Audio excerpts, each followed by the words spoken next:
Alors, Hachem, dans la Lachot de Rabbi Nishra, ici, il dit ici, quand on fait le motzi, lo yivtsa mimakom shenitchabra batanur im chaverta gemir zike chaser. Dans le Talmud, il y avait un grand talmudiste qui s'appelait Ravashi. Ravashi, c'est le dernier talmudiste dans sa génération qui a compilé le Talmud. Il y avait deux. Il y avait Ravina et Ravashi. C'est le deux. Ravashi, c'était un génie, c'était un grand érudit.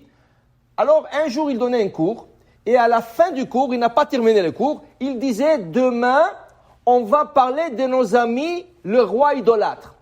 Malheureusement, dans la dynastie de David, il y avait des rois qui étaient idolâtres. Alors, il y avait un roi qui s'appelait Ménaché.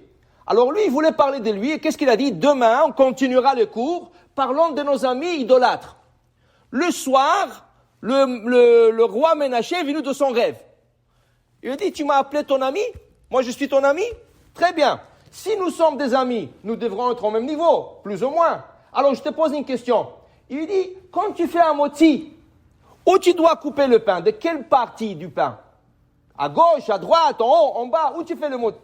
Il dit, je ne sais pas. Il dit, si tu ne sais pas, comment tu m'as appelé ton ami?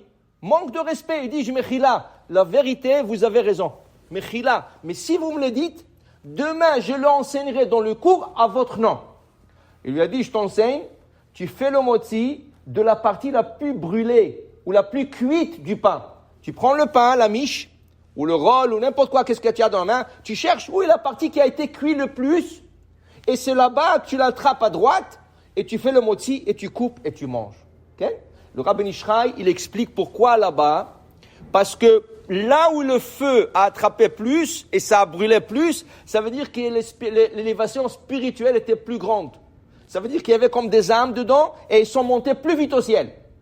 Alors, dit le Rab, ici, dans la prochaine halakha, il dit, mais attention, deux fois, surtout quand tu achètes des chalots le Shabbat, quand ils cuisent les chalots, ils mettent dans une tôle, je sais pas, 10 chalots, 12 chalots ensemble, pas important, ou des rolls.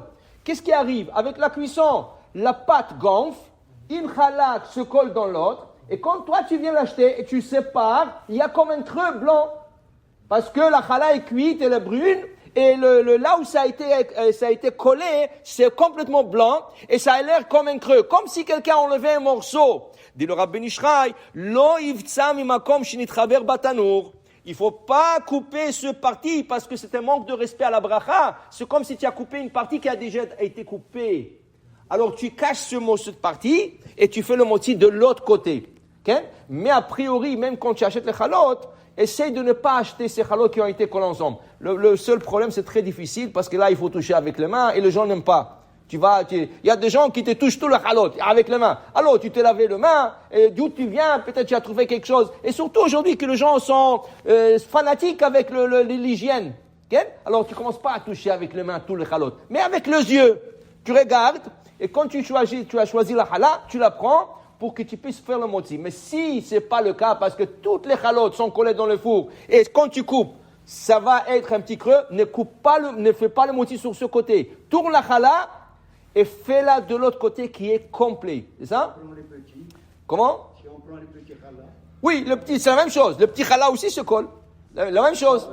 Oui, c'est la même chose. La même chose. Si vous voulez, à moins que vous trouvez une béquerie qui ne colle pas le chalot, alors ça veut dire qu'ils ont fait vraiment des petites pattes. Alors quand ça a gonflé, ça n'a pas touché l'autre là. Top. Alors le Rabbi Nishra il dit, le Baal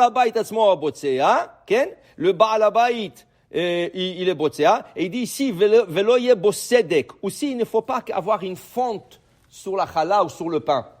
Sedek, ça veut dire que la challah était trop cuite. Qu'est-ce qui arrive? Elle gonfle, et comme il y a un crack au milieu, okay? Il y a des pains qui sont faits exprès comme ça. Ils font comme des fentes avec le couteau pour faire comme la baguette, la flûte. Okay? Mais il y a des pains que tu vois que c'est pas supposé d'être comme ça. C'est comme un crack. Même là-bas, c'est pas respectueux de faire le moti. Si tu as une autre miche, fais le moti sur. En d'autres mots, le moti devrait se faire sur un pain qui est kavod pour la beracha, pour l'honneur de la beracha. C'est pour ça que le Shabbat, nous faisons un pain différent. Toute la semaine, nous l'appelons le pain. Le Shabbat, tu l'appelles la challah.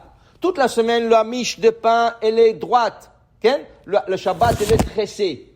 Ou il y en a qui font des petites fentes sur la mais pour différencier, distinguer et donner honneur à cette mitzvah et à cette beracha. Baruch Adonai l'olam, amen ve amen.